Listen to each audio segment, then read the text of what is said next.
皆さんごきげんよう、上川薫です。今回取り上げるのは安倍首相の中東外交を取り上げていきます。今、中東情勢というものが非常に緊迫化しているわけですが、そのことは日本経済にとっても非常に重要な出来事です。なぜならば日本は原子力発電所を止めている関係で石油エネルギーに非常に頼っています。そしてその石油というのが中東に依存しているからです。ですから中東で何かが起これば、それは日本経済にとって凄まじい破滅的な打撃を与える可能性があります。ですから中東外交というものは非常に重要なのです。安倍首相はこうした背景もあって中東に自衛隊の派遣を決め、そのことを中東各国に説明して回っています。今回、安倍総理は中東のサウジアラビア、UAE、オマーンという3カ国を訪問する予定です。まずはサウジアラビアが安倍晋三首相をどのように迎えているのか、その記事についてお伝えします。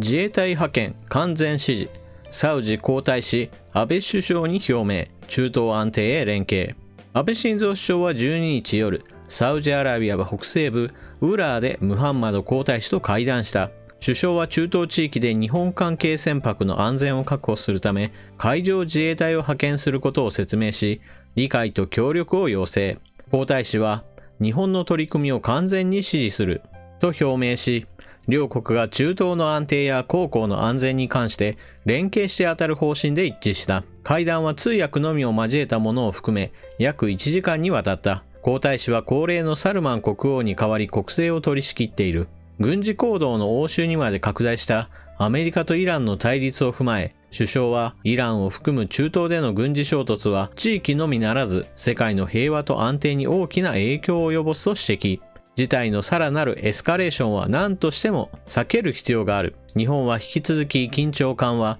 情勢の安定化に向け最大限の外交努力を粘り強く行うと伝えた。これに対し皇太子は首相の見方に完全に同意する。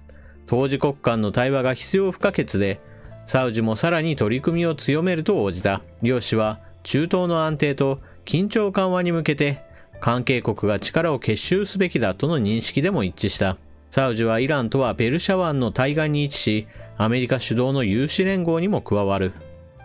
サウジアラビアにはサルマン国王がいます。ですが高齢ということもあり、現在はその国政の中心はムハンマド皇太子に移っています。そしてそのムハンマド皇太子が日本の中東派兵に対して完全支持すると表明したことは非常に重要です。サウジアラビアは以前から日本に対しては友好的な国であり、説明を行えば必ずこのような反応が出てきたというふうに考える方もおられるでしょ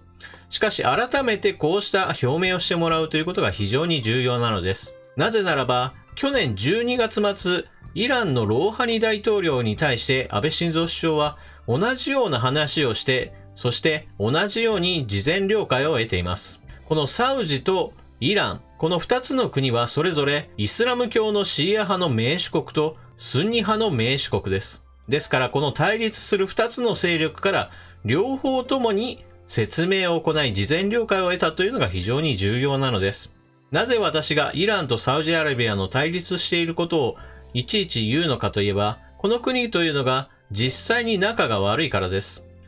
このイランとサウジアラビアというのは2016年にある事件をめぐって国交を断絶しました。その国交を断絶したことについて少しお話をするのは動画が長くなるので省略しますが、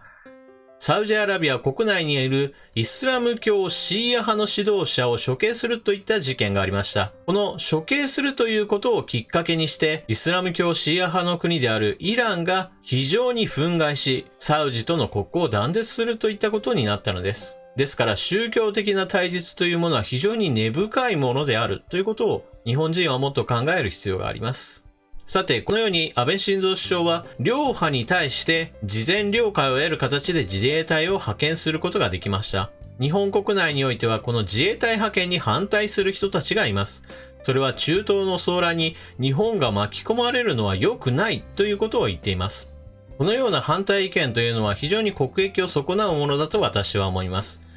動画の冒頭でも述べたように現在の日本は中東からのエネルギーにかなり依存している状態です。そのような状態の時にこの地域、特にタンカーの安全を守るということは非常に重要になります。タンカーが襲撃を受けて、この地域が危険だというふうに認識されただけでも、原油価格は高騰することを避けられません。そのエネルギー高というのは必ず日本経済に大きなダメージを与えるものです。しかも自衛隊が行うのはあくまでも海賊に対する抑止力であって、例えばイラン軍を抑えるためであったり、サウジアラビア軍の動きを牽制するような目的で派遣されるものではありません。周辺各国の国軍に対しての武力的な圧力をかけるためではなく、あくまでも武装勢力であったり海賊に対する威圧をするだけに過ぎません。また、イスラム教シーア派、スンニ派どちらからも敵対視されないように、アメリカ軍の主導している有志連合には参加しない形をとっています。これもまた重要なことです。一体なぜ日本がこういった独自派遣をすることができたかといえば、これもまた国際情勢に答えがあります。イランとアメリカが対立している時に、その双方に外交のパイプを持っているという非常に稀有な存在として日本があるからです。ですからトランプ大統領も日本側が独自で派遣したいと言った後に特に大きな圧力を加えることはありませんでした。日本がそのような形であろうとも中東に自衛隊を派遣するのは良いことだというふうに前向きに捉えてくれています。一方でイランにしてみてもアメリカの主導する有志連合に加わらない日本というのもまた友好国としての節度を守っているというふうに評価してくれています。対立しているアメリカに対して直接メッセージを送れない状況の中で日本を通してアメリカに物申すといったことができる状況をイランも歓迎しています。このイランとアメリカが共に日本という立場を利用しているのと同じようにサウジアラビアとイラン、この対立する2つの国にとっても日本の立場というものは一つ重要になります。サウジアラビアのムハンマド皇太子は対立している勢力とも対話をしなければならないと話しているわけですが、その真意は日本を通じてイランとの関係改善に乗り出すかもしれないという意図が含まれていると考える方がいいでしょう。対立するアメリカとイランにとって共通の連絡窓口となった日本と全く同じ構図で対立するサウジアラビアとイランとの共通の窓口として日本がいるというこの構図は双方にとっても非常に重宝されるでしょう。そして重宝されるいわゆる使い倒される側の日本にしても中東情勢が安定するということは日本の国益にもかなうのです。中東で何かが起これば日本経済に大きなダメージが出る。この構図が変わらない以上、中東の情勢が安定化しているというのは日本にとっては非常に良いことなのです。そして、このような安倍晋三首相の動きに対して、日本は中東に首を突っ込むなと批判する人がいます。実際私も首を突っ込むべきではないと思っています。首を突っ込んで日本があなたの国はもっとこうしなければならないといったようなことをずけずけということは全く意味がないでしょう。むしろ中東の混乱を深めるだけです。ですから私が日本の外交としてやらなければならないのは窓口外交です。対立するイランとアメリカの間に立って何か問題があって連絡したいことがあるんだったら直接言うことはない。日本を介していろいろ対話を進めればいいという話です。イランとアメリカの真ん中に日本がいて、そしてサウジアラビアとイランとの間に日本がいる。このような形でそれぞれ面と向かって言えないようなことも何かあれば日本を介して伝える。そのようなことをして緊張を緩和させるようなことができればそれで日本の国益にもかなうのですから日本の立ち位置というのは非常に重要でしょう。また日本の自衛隊が中東に派遣されることは当初は歓迎されるかもしれないがいずれは必ず日本にしっぺ返しを食らわせるようなことになる災いのもとだというふうに批判する人もいます。しかしこのような批判は的外れです。これまでの国際情勢上においても対立するイランとサウジアラビア両国から事前了解を得た状況にあって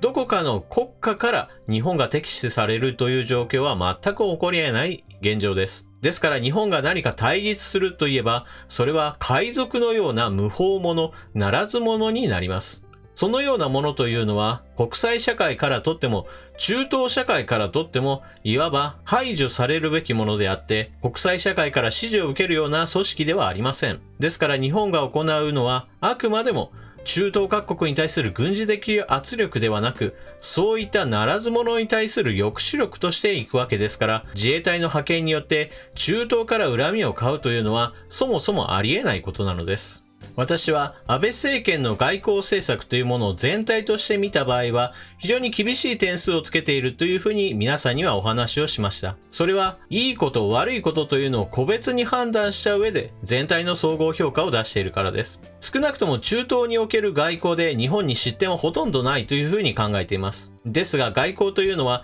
一部分だけの話では済みません。例えば日本と慶国そして中国との関係などにおいてはまだまだ改善の余地はあるでしょう。ですから減点を行っています。また北朝鮮やロシアに対する外交というのはおそらく誰が総理大臣になったとしても状況を改善することは不可能に近いような非常に厳しい状況です。ですから安倍総理が悪いというよりも誰がなったとしても減点は免れないような状況にある、そういった外交も存在するのです。ですから中東外交で見せたような非常に素晴らしい外交というものをもっと慶国やもしくは中国に対する外交の改善にも力を発揮してほしいと私は考えています。皆さんはこの動画を見てどのようなことを考えたでしょうか。ぜひともコメントを書き込んでいってください。それではチャンネル登録していない方はぜひともチャンネル登録していってください。そして動画を見終わったら評価ボタンのクリックもぜひともよろしくお願いします。それでは次の動画でまたお目にかかりましょう。またね。